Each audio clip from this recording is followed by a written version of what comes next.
قتل کرنے والا قصاصاً قتل ہوگا. توجہ کرو، قصاصاً قتل ہوگا، اسے قتل. نمبر 2، جس کو قتل کیا گیا ہے قاتل کو اس کی وراثت میں سے 1 روپیہ بھی نہیں ملے گا. یہ مسئلہ بھی یاد رکھو. جس نے کسی کو قتل کیا ہے قاتل کو مقتول کی وراثت میں سے 1 روپیہ بھی نہیں ملے گا. بھائی نے بھائی کو اگر وراثت کے چکر میں مارا، باپ کو مارا، بہن کو مارا، جس کی وراثت اسے مل سکتی تھی، اس کی وفات کے بعد اگر اس نے قتل کیا، شریعت کا قانون ہے قاتل کو مقتول کی وراثت سے 1 پیسہ بھی نہیں ملتا، چاہے اسے معاف کر دے گھر والے. اگر باپ کو مارا تو باقی بھائیوں کو ضروری ہے کہ اس بھائی قاتل کو 1 روپیہ بھی نہ دے باپ کا.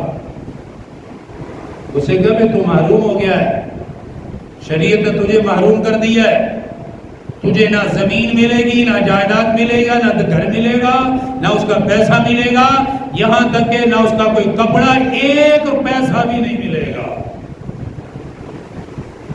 ایسا قانون بنایا ہے قرآن میں، کیونکہ لوگ قتل اسی لیے کرتے ہیں نا، زمین کے لیے، جائیداد کے لیے، مال کے لیے. اللہ تو یہ قانون بنا رہا ہے کہ اگر اس کام کے لیے قتل کرو گے تمہیں ملے گا ہی نہیں، تم محروم ہو. اس کا مطلب کیا ہوا؟ اگر کسی کو قتل کر کے اس کے مال پہ قابض بن گیا، ساری زندگی حرام کھانے والوں میں شمار ہوگا، کیونکہ اس کا حق ہی نہیں ہے. لوگ لے لیتے ہیں نا، مار کے بھی لے لیا، کسی نے کوئی مقدمہ نہیں کیا، کوئی پوچھنے والا نہیں، کوئی کچھ کہنے والا نہیں، وہ سمجھتا میرا ہے. جو چیز اس کی نہیں ہے پھر بھی قبضہ کر کے استعمال کر رہا ہے، سمجھے ساری زندگی اپنے پیٹ میں جہنم کی آگ ڈال رہا ہے. اس باپ کا مال اس کے لیے حلال ہی نہیں ہے جسے مارا ہے، اس ماں کا مال اس کے لیے حلال ہی نہیں جسے مارا ہے، اس بھائی کا مال اس کے لیے حلال ہی نہیں جس کو قتل کیا ہے. ایسا قانون ہے لیکن اس پہ عمل نہیں. شریعت اس کو محروم کرتی، تجھے 1 پیسہ نہیں ملے گا. یہ چیزیں نافذ ہوں، دیکھے کون کس کو مارتا ہے، اس کو پتہ چلے کہ اگر میں ماروں گا زمین کے لیے، زمین تو دور کی بات 1 چونی نہیں ملے گی. یہ اللہ کا قانون ہے. تو ظلم نہیں کرنا. ظلم کی اگلی صورت کسی کو قتل نہیں کرنا.